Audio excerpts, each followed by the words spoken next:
안녕하세요. 오늘의 질문 강국진입니다. 오늘은 지난번에 이어서 시달타의 두 번째 이야기를 해보겠습니다. 아직 첫 번째 이야기를 듣지 않으신 분들은 이 부분을 먼저 듣고 오시면 좋겠습니다. 두 번째 이야기는 이렇게 시작됩니다. 가장 친한 친구인 고빈다와 헤어진 시달타는 이제 자신의 내면의 소리에 따라서 살기로 합니다. 그는 큰 도시로 가서 세상을 체험했습니다. 시달타는 카말라라는 기생에게서 육체적인 쾌락을 배웁니다.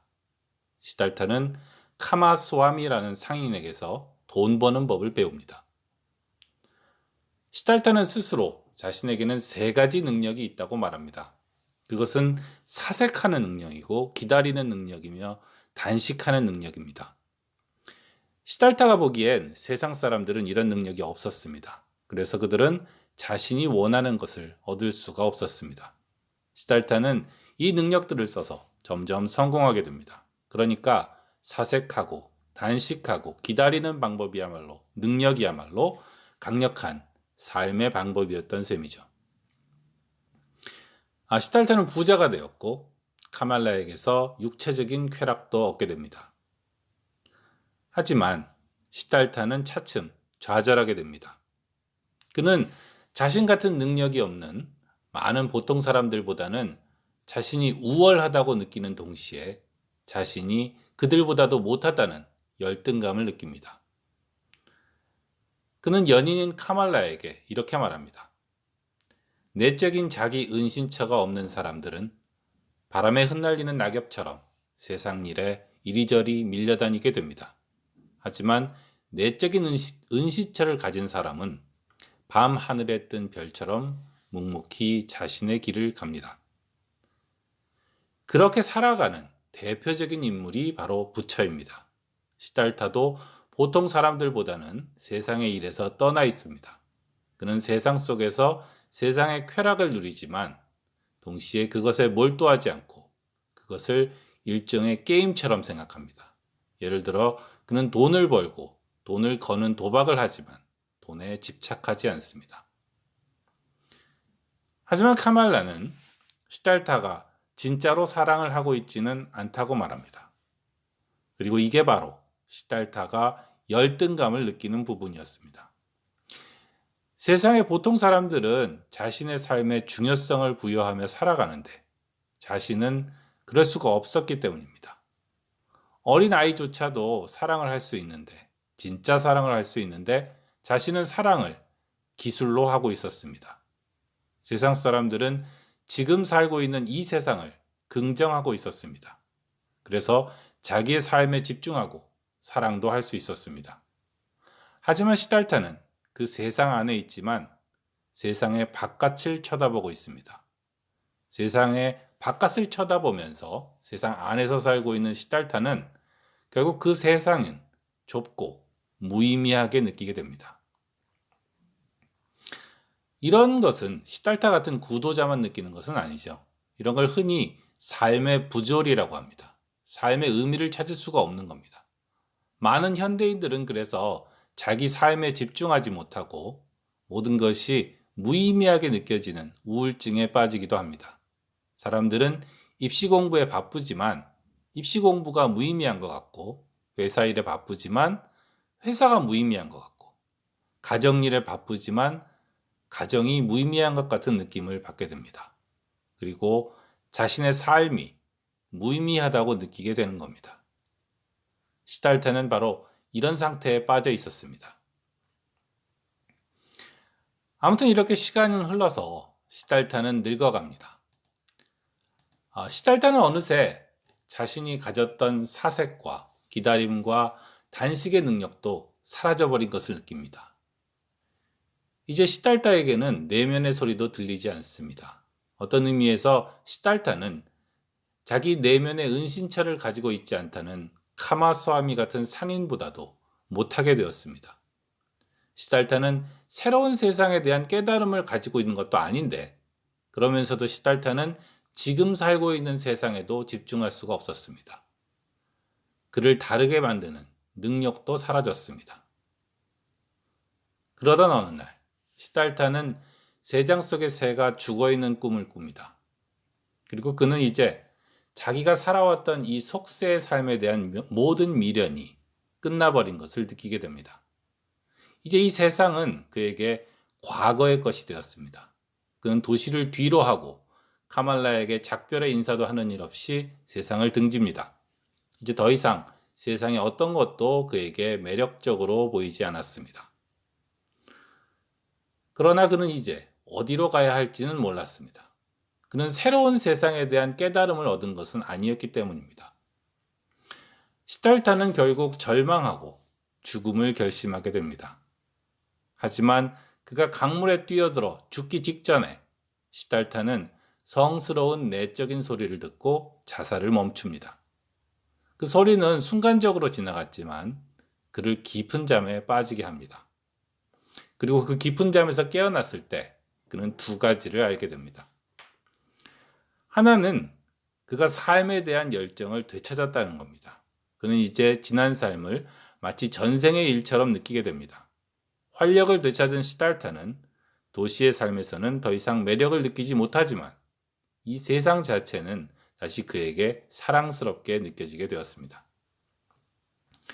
또 하나는 그가 깊이 잠들어 있었을 때 그를 지켜주었던 것이 바로 그의 오랜 친구 고빈다였다는 겁니다.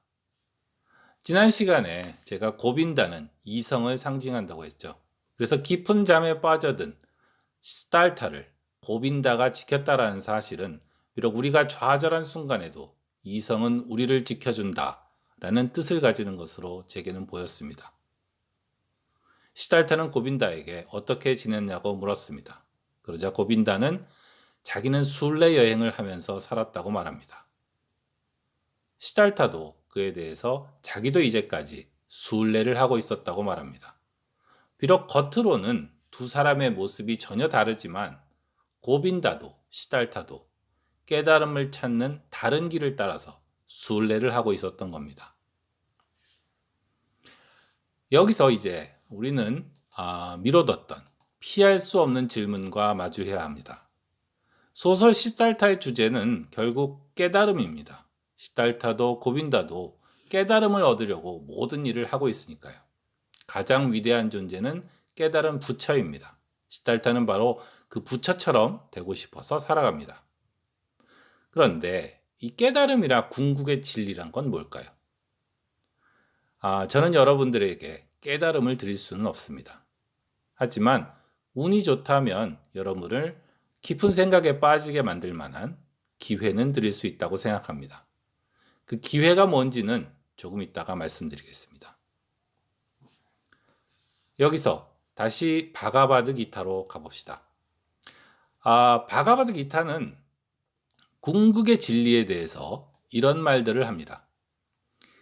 나는 일찍이 잊지 않았던 때가 없으며 너도 저 왕들도 또 이 앞으로도 우리가 잊지 않게 될 때는 없을 것이다.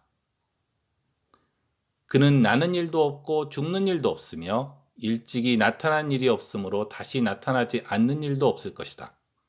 그는 불생이요 상주요 항구요 태극이다. 몸이 죽음을 당하는 때에도 그는 죽임을 당하는 일이 없다. 모든 몸속에 들어 계시는 그이는 영원하고 상함을 입는 일이 없으신 이다. 그러므로 바라타의 아들아, 너는 산 물건에 대해서도 걱정할 것이 아니니라. 이게 무슨 말인지 알기가 어려운 말들이죠. 적어도 과학적이고 논리적인 이야기는 아닌 것처럼 들립니다. 하지만 우리는 한 가지는 쉽게 알아차릴 수 있습니다. 여기서 말하는 나나, 그나, 그이는 모두 깨달음이나 진리, 혹은 신이나 도와 같은 말과도 같은 말이라는 겁니다. 그래서 우리는 위의 문장들에서 이 말들을 서로 바꿔서 읽어도 문장이 별 차이가 없다고 느끼게 됩니다.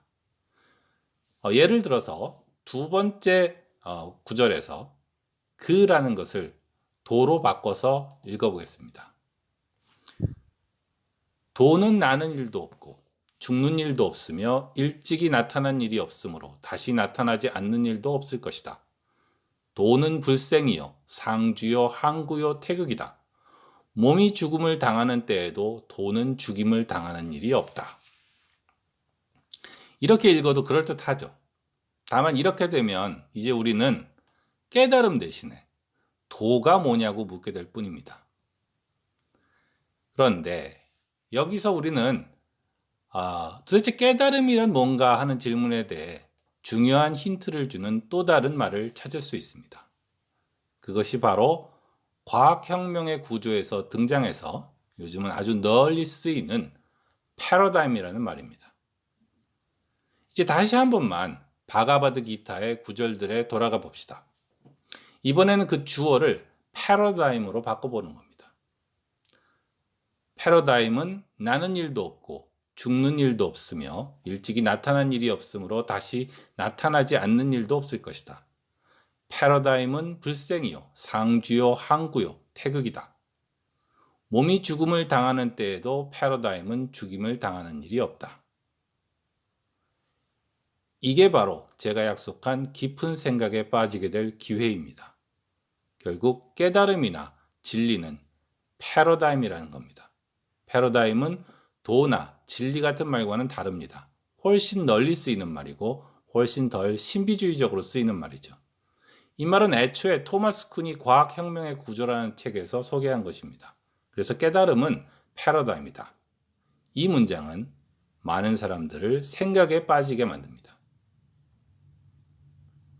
다시 소설 시달타로 돌아가면 시달타의 얘기는 이렇게 됩니다. 시달타는 도시의 삶이라는 패러다임으로 들어간 겁니다. 그는 애초에 그 패러다임에 의혹을 느끼고 있었습니다만 깨달음에, 즉 새로운 패러다임을 발견하는 경지에는 이르지 못하고 있었습니다. 그런 가운데 도시의 삶을 깊이 경험한 그는 어느 날 그 삶에, 즉 그 패러다임에 대한 미련을 모두 버립니다. 그것이 바로 죽어버린 세 장 속의 새입니다.